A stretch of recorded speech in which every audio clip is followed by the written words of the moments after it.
नमस्कार दर्शक बंधु आपण समस्त को मो चैनल को पुणी थे स्वागत करुच्ची। दर्शक बंधु जीवन रे जो आर्थिक परिस्थिति सामना करने को आम मान को पड़ी थाए एवं एमिति किछि व्यक्ति विशेष आपण माने देखिदेबे कि जे कि चाकरी जनित समस्या पई पीड़ित होइथांती एवं धन जनित समस्या आर्थिक समस्या पई सब बेले कष्ट पाइथांती। आमर पूर्वज माने एवं विभिन्न शास्त्र रे एही गोटी कथा कहा जाइछि। दर्शक बंधु एमिति तीनोटी स्तोत्र अछि जहा आपण माने प्रत्येक दिन पाठ करिबा एवं सुनिबा द्वारा आपणकर गरीबी समूले नाश होई जिवो। हो आज्ञा मु आपण मानको शास्त्रीय प्रमाण सहित एही कथाटी को आपणक आगरे आज जणाइबी। दर्शक बंधु आदि गुरु शंकराचार्य जानिछंती कि दर्शक बंधु थरे शंकराचार्य गोटे ब्राह्मण गरीब परिवार पाखो भिक्षावृत्ति पई जाइथिले। सेही परिवार बहुत गरीब थिबारु शंकराचार्य को किछि भी देई परिले नाही। सेही समय रे शंकराचार्य कहिले तुम बाड़ी गछरे गोटे अँवला वृक्ष अछि, सेही अँवला वृक्ष रे गोटे अँवला अछि, जानतु मो पे नेकी आसंतु। आदि शंकराचार्यंकर कथा सुनी सेही बुढ़ी ब्राह्मणी जनक घर पछपट को जाई अँवलाटी को आनिबा पई जाइथिले। सेही समय रे आदि शंकराचार्य एक स्तोत्र पाठ करथिले। जेउ स्तोत्र को सुनी करी मां महालक्ष्मी संतुष्ट होई सुनार वर्षा करथिले। सेही ब्राह्मणीर भाग्य बदली गला। हाँ आज्ञा आमी माने एही कथा को अणदेखा करिथाउ। दर्शक बंधु एही कली जुगरे मध्य जदि आपणकर एकनिष्ठ भक्ति श्रद्धा थिबो, कर्म तत्पर थिबे, कर्म आपणकर एकनिष्ठ थिबो, तेबे आपणकर मध्य भाग्य बदलिबाकू बेसी समय लागिबो नाही। तेणु आपण माने अति ध्यानर सहित भिडियोटी को सुनंतु। मु आपण मानकू प्रमाण सहित तीनोटी स्तोत्र जणाइबी। जेउ तीनोटी स्तोत्र आपण प्रत्येक दिन पाठ एवं सुनिबा द्वारा आपणकर गरीबी समस्या समूल नाश होई जिवो। कुहा जाए विश्वास मिलंती हरि। जदि आपणकर विश्वास अछि भगवान केउठारे भी आपणकू दर्शन दे देबे एवं भगवानकर सत्ता पाइबा पई हेले कौनसी प्रकार आडंबर दरकार नाही। बस निज मन को सफा रखंतु। दर्शक बंधु जदि आपणकर मध्य आर्थिक समस्या रो आपण माने मुक्त पाइबा पई चाहुचंती तेबे केवल एही तीनोटी स्तोत्रम को रेगुलर पाठ करंतु। देखिबे किछि दिन भितरे आपणकर गरीबी समस्या दूर होई जिवो। किंतु मने रखंतु एहाकू केबे भी बंद करिवे नाही। एहाकू रेगुलर बेसिक रे पढिबे। जहा भी हे जाऊ घरर कौनसी भी सदस्य एहाकू प्रत्येक दिन थरुटी निहाती पाठ करिवे। संध्या रे हो किंबा सकाळ रे हो परिष्कार परिच्छन्न होई एही तीनोटी स्तोत्रम को निहाती पाठ करिवे। दर्शक बंधु एही स्तोत्र रो नाम कोन, एही तीनोटी स्तोत्रम को किए लिखिथिले ताहा जानिबा पूर्वरु जदि ए पर्यंत मो चैनल को सब्सक्राइब करिनांती निहाती सब्सक्राइब करंतु। जदि पाखरे थिबा बेल आइकन को क्लिक कर दियंतु। वीडियो को गोटे लाइक टे करी कमेंट सेक्शन रे जय मां लक्ष्मी निहाती लिखंतु। जदि आपण माने मध्य एही स्तोत्रम विषय किछि जानिबा पई चाहुचंती किबा मन रे किछि डाउट भी अछि निहाती कमेंट सेक्शन रे आपण निजर मतामत को लिखि पारंती। तेबे दर्शक बंधु प्रथम रे आमे जानिबा कनकधारा स्तोत्रम। आदि शंकराचार्य कृत कनकधारा स्तोत्रम। एही स्तोत्रम आपण माने पाइबे केउठो। जदि एही स्तोत्रम आपण अधा पढिबे केबे पुण्य फल प्राप्त करि पारबे नाही किंबा आपण जो मनस्कामना रखी पढिथिबे ताहा केबे भी पूर्ण हेबो नाही। तो आपण माने कोन करिवे, आपण माने गूगल रो आदि शंकराचार्य कृत कनकधारा स्तोत्रम ओडिया पीडीएफ एहाकू डाउनलोड कर दियंतु। तापरे आपण निकटस्थ जेरेक्स दुकान रे जे एहार जेरेक्स कॉपी काढी प्रत्येक दिन पाठ करंतु। जानिचंती कि दर्शक बंधु एही स्तोत्रम मां महालक्ष्मीकर अत्यंत प्रिय अटे। आपण माने जदि एही स्तोत्र को रेगुलर बेसिक रे पढिबे आपणकर व्यवसाय चाकरी क्षेत्र रे निहाती उन्नति हबो एवं मां को दया रे आपणक घरे केबे भी अभाव देखा जिवो नाही। धीरे धीरे करी आपणक घरु अभाव दूर होई जिवो। हो आज्ञा एही स्तोत्रम रो एते पावरफुल जदि आपण बिना कोनोसी इच्छा रखी मन भितरे एहाकू पाठ करिवे एवं सुंदर भाबरे पाठ करिवे कुहा जाए ଏହି ସ୍ତୋତ୍ରଙ୍କୁ ମା ମହାଲକ୍ଷ୍ମୀ ଶୁଣିବା ମାତ୍ରେ ନୃତ୍ୟ କରନ୍ତି। ମାଙ୍କୁ ଏହି ସ୍ତୋତ୍ରମ୍ ଏତେ ପ୍ରିୟ ଅଟେ। ମା ବହୁତ ଖୁସି ହୋଇଥାନ୍ତି ଏହି ସ୍ତୋତ୍ରମ୍ ଶୁଣିବା ପାଇଁ।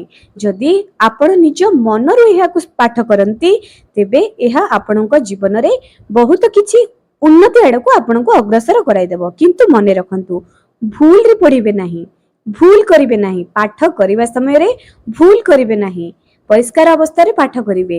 ଏବଂ ମନେ ରଖନ୍ତୁ, ଏହି ସ୍ତୋତ୍ରଙ୍କୁ ପଢ଼ିବା ସମୟରେ ପୁରୁଷ କିମ୍ବା ନାରୀ ସଫା ସୁତରା ରୁହନ୍ତୁ। ଯଦି ଆପଣମାନଙ୍କ ପାଖରେ ଟାଇମ ନାହିଁ, ସମୟର ଅଭାବ ରହୁଛି, ତେବେ ଆପଣମାନେ ଏହାକୁ ଶୁଣିପାରନ୍ତି। କିନ୍ତୁ ବେଶୀ ପୁଣ୍ୟର ଫଳ ଆପଣମାନେ ସେତେବେଳେ ପାଇପାରିବେ ଯଦି ଏହାକୁ ରେଗୁଲାର ବେସିକରେ ପାଠ କରିବେ। ଶୁଣିବା ଠାରୁ ଭଲ ପାଠ କରିବା। ଯଦି ଆପଣମାନେ ପଢ଼ି ପାରୁନାହାନ୍ତି, ଠିକ ଅଛି, ଆପଣ ଲଗାଇ କରି ଶୁଣିପାରନ୍ତି। କିନ୍ତୁ ଯଦି ଆପଣଙ୍କ ପାଖରେ ସମୟ ଅଛି, ଏହାକୁ ପାଠ କରନ୍ତୁ। ଦ୍ୱିତୀୟରେ ଆସୁଛି ମହାଦେବଙ୍କର ଦାରିଦ୍ର୍ୟ ଦୁଃଖ ଦହନାୟ ସ୍ତୋତ୍ରମ୍। ଦାରିଦ୍ର୍ୟ ଦୁଃଖ ଦହନାୟ ସ୍ତୋତ୍ରମ୍ ଶିବଙ୍କର।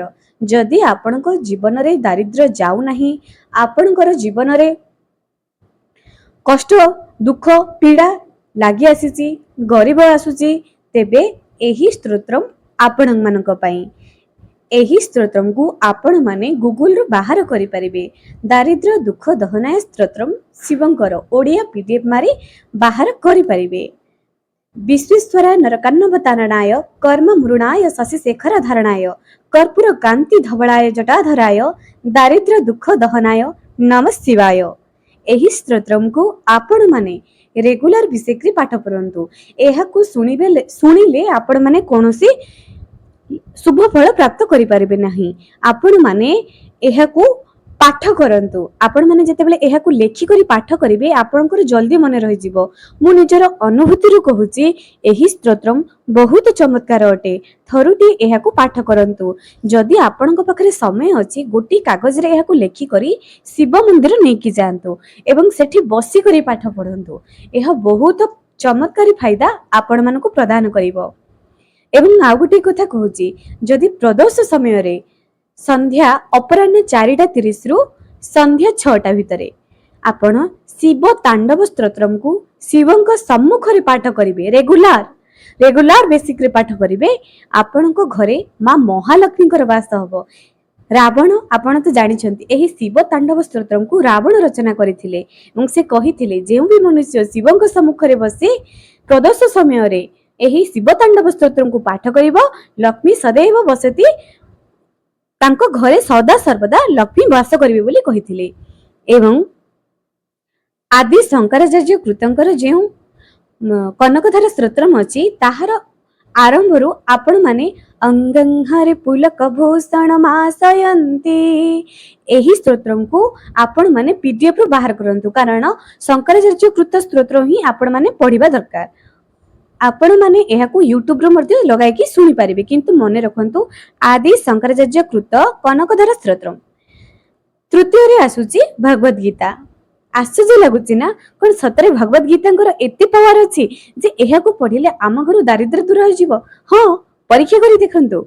ଯଦି ଆପଣଙ୍କ ଜୀବନରେ ସମସ୍ୟା ଦୂର ହେଉନାହିଁ, ଗୋଟିଏ ପରେ ଗୋଟିଏ ସମସ୍ୟା ଆସୁଛି, ଆପଣଙ୍କୁ ନୂଆ ଚାକିରି ପାଇପାରୁନାହାନ୍ତି, ଥରୁଟିଏ ଭଗବତ ଗୀତାକୁ ପାଠ କରିକି ଦେଖନ୍ତୁ। କିନ୍ତୁ ମନେ ରଖନ୍ତୁ, ଆପଣମାନେ ଶୁଦ୍ଧ ଏବଂ ପରିଷ୍କୃତ ଭାବରେ ପାଠ କରିବେ। ଯେଉଁ ବି ସ୍ତୋତ୍ର ପଢ଼ୁନ୍ତୁ ନା କାହିଁକି, ଆସନ ପକାଇବେ, ତା ଉପରେ ବସି ସୁନ୍ଦର ଭାବରେ ପାଠ କରିବେ। ତା ସହିତ ଆହୁରି ବି ସ୍ତୋତ୍ର ଅଛି, ଯାହାକି ଶ୍ରୀ ସୂକ୍ତମ୍। ଏହାକୁ ମଧ୍ୟ ଆପଣମାନେ ଗୁଗୁଲରୁ PDF ବାହାର କରି ଆପଣମାନେ ନିଜେ ପାଠ କରିପାରିବେ।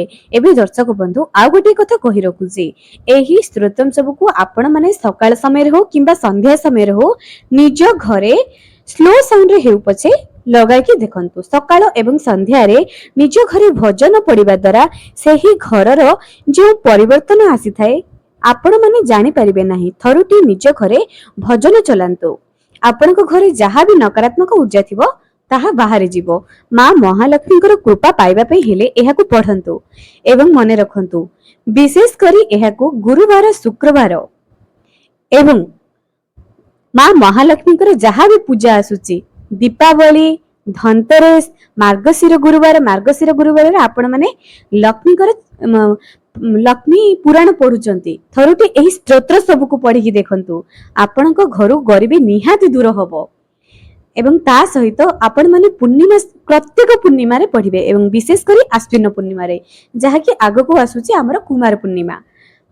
ତ ୟା ଉପରେ ମଧ୍ୟ ମୁଁ ଏକ ଅଲଗା ଭିଡିଓ ବତାଇବି କୁମାର ପୂର୍ଣ୍ଣିମା ଉପରେ ଆପଣ କେଉଁ କାମ କଲେ ମା ମହାଲକ୍ଷ୍ମୀଙ୍କର ବିଶେଷ କୃପା ପାଇପାରିବେ ଏହା ଏକ ଅଲଗା ରୂପରେ ଆପଣମାନଙ୍କୁ ବତାଇବି ଏବଂ ଶାସ୍ତ୍ରୀୟ ପ୍ରମାଣ ସହିତ ଆପଣମାନଙ୍କୁ ବତାଇବି। ତେବେ ଆଶା କରୁଛି ଆପଣ ନିଜର ଗରିବୀ ସମସ୍ୟା ଦୂର କରିବା ପାଇଁ ଏହି ସ୍ତୋତ୍ର ସବୁକୁ ନିଜ ଘରେ ନିହାତି ପାଠ କରିବେ। ତେବେ ଦର୍ଶକ ବନ୍ଧୁ ଆଜି ପାଇଁ ରହିଲି, ପୁଣି ଦେଖା ହେବ ଆଗାମୀ ଏକ ସୁନ୍ଦର ଭିଡିଓରେ।